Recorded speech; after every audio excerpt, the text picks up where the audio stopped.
أعوذ بالله من الشيطان الرجيم. بسم الله الرحمن الرحيم. نحمده ونصلي على رسول الكريم اما بعد. اللهم صل على محمد وعلى آل محمد كما صليت على ابراهيم وعلى آل ابراهيم انك حميد مجيد. اللهم بارك على محمد وعلى آل محمد كما باركت على ابراهيم وعلى آل ابراهيم انك حميد مجيد. ناظرین، نیکسٹ ویڈیو لے کر اسلامی موضوع پر آپ کا میزبان حاضر خدمت ہے۔ ناظرین کرام، اسلامی ویڈیو، دینی ویڈیو شروع کرنے سے پہلے میں ضروری سمجھتا ہوں کہ آپ سے دوستوں بھائیوں سے گزارش ہے کہ ویڈیو کو لائک اور سبسکرائب ضرور کریں، تاکہ ہماری تھوڑی سی حوصلہ افزائی ہو جاتی ہے۔ یار دوستو، آپ کا ویڈیو کو لائک اور سبسکرائب کرنے سے کچھ بھی نہیں جاتا، تھوڑا سی ہماری حوصلہ افزائی ہو جاتی ہے۔ اس لیے ہم دینی موضوع پہ اچھی ویڈیو آپ کے لیے لے کر آتے ہیں، تاکہ آپ کے علم میں تھوڑا سا اضافہ ہو جائے۔ تو چلتے ہیں ناظرین کرام نیکسٹ ویڈیو کی جانب۔ واقعہ حدیث نمبر 14۔ ویڈیو کا موضوع ہے حضرت ابو ذر رضی اللہ تعالی عنہ کا ایمان لانا، کہ آپ نے کیسے ایمان لایا۔ ابو ذر اپنے شہر یثرب ہی میں تھے کہ انہوں نے نبی کریم صلی اللہ علیہ وآلہ وسلم کے متعلق کچھ اڑتی ہوئی خبریں سنی، تو انہوں نے اپنے بھائی سے کہا کہ تم جاؤ مکہ میں اس شخص سے مل کر آؤ۔ 19 برادر ابو ذر یعنی ان کا بھائی ایک مشہور فصیح شاعر زبان آور تھا۔ وہ مکہ میں آیا، نبی کریم صلی اللہ علیہ وآلہ وسلم سے ملا، پھر بھائی کو جا بتایا کہ میں نے حضرت محمد صلی اللہ علیہ وآلہ وسلم کو ایک ایسا شخص پایا۔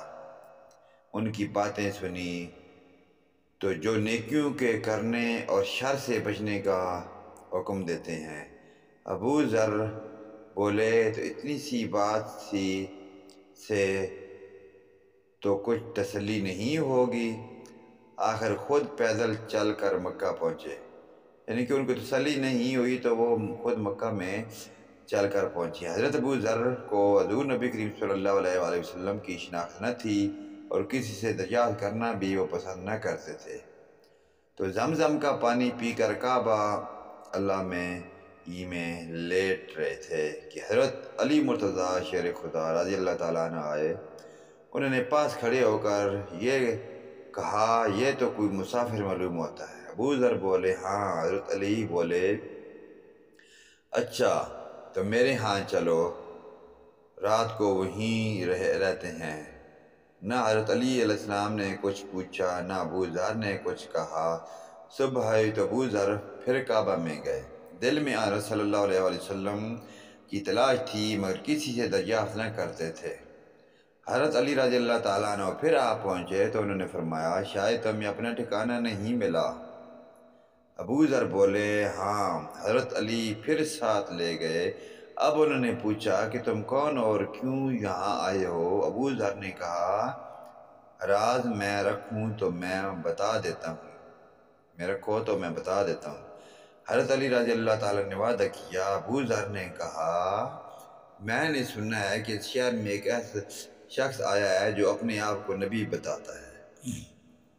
میں نے اپنے بھائی کو بھیجا تھا کہ وہ یہاں سے کوئی تسلی بخش بات لے کر نہ گیا، اس لیے خود آ گیا ہوں۔ حضرت علی رضی اللہ تعالیٰ نے کہا کہ تم خوب آئے اور خوب ہوا کہ مجھ سے ملے۔ دیکھو میں انہی کی خدمت میں جا رہا ہوں، میرے ساتھ چلو۔ میں پہلے اندر جا کر دیکھوں گا کہ اگر اس وقت ملنا مناسب ہوگا تو دیوار کے ساتھ لگ کر کھڑا ہو جاؤں گا، گویا جوتا درست کر رہا ہوں۔ الغرض ابو ذر حضرت علی رضی اللہ تعالیٰ عنہ کے ساتھ خدمت نبی صلی اللہ علیہ وآلہ وسلم میں جا پہنچے اور عرض کیا کہ مجھے بتایا جائے کہ اسلام کیا ہے۔ حضرت صلی اللہ علیہ وآلہ وسلم نے اسلام کی بابت بیان فرمایا اور ابو ذر اسی وقت مسلمان ہو گئے۔ سبحان اللہ صلو علیہ وسلم تسلیما۔ نبی کریم صلی اللہ علیہ وآلہ وسلم نے فرمایا، ابو ذر تم ابھی اس بات کو چھپائے رکھو اور اپنے وطن میں چلے جاؤ، جب تمہیں ہمارے ظہور کی خبر مل جائے تب آنا۔ ابو ذر بولے، بخدا میں تو ان دشمن میں اعلان کر کے جاؤں گا۔ اب ابو ذر کعبہ کی طرف آئے تو قریش جمع تھے، انہوں نے سب کو بآواز بلند کلمہ شہادت پڑھ کر سنایا۔ قریش نے کہا کہ اس بے دین کو مارو۔ لوگوں نے مارنا شروع کر دیا۔ اتنے میں حضرت عباس رضی اللہ تعالیٰ عنہ آ گئے تو انہوں نے جب انہیں جھک کر دیکھا کہ کم بخت ہو، یہ قبیلہ غفار کا آدمی ہے، تو جہاں تم یہ قبیلہ غفار کا آدمی ہے تو جہاں تم تجارت کو جاتے ہو اور کھجوریں لاتے ہو۔ لوگ ہٹ گئے۔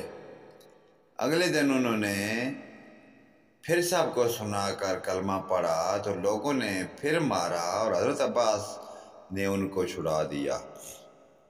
کچھ دن مکہ میں قیام کے بعد حضرت صلی اللہ علیہ وآلہ وسلم نے ان کو ان کے گھر واپس ہونے کا حکم صادر فرمایا اور فرمایا کہ میں ان قریب یثرب ہجرت کرنے والا ہوں، اس لیے بہتر یہ ہے کہ تم یہاں سے چلے جاؤ اور اپنی قوم کو جا کر اسلام کی تبلیغ کرو، اللہ پاک ان کو ہدایت دے اور اس کے صلے میں تمہیں بھی اجر ملے۔ انہوں نے آپ کا ارشاد پاتے ہی روانگی کی تیاری شروع کر دی اور وطن کا سفر شروع کرنے سے پہلے اپنے بھائی منیس سے ملے۔ انہوں نے پوچھا کہ کیا کر کے آئے ہو؟ جواب دیا کہ میں دار اسلام میں داخل ہو گیا ہوں۔ سبحان اللہ۔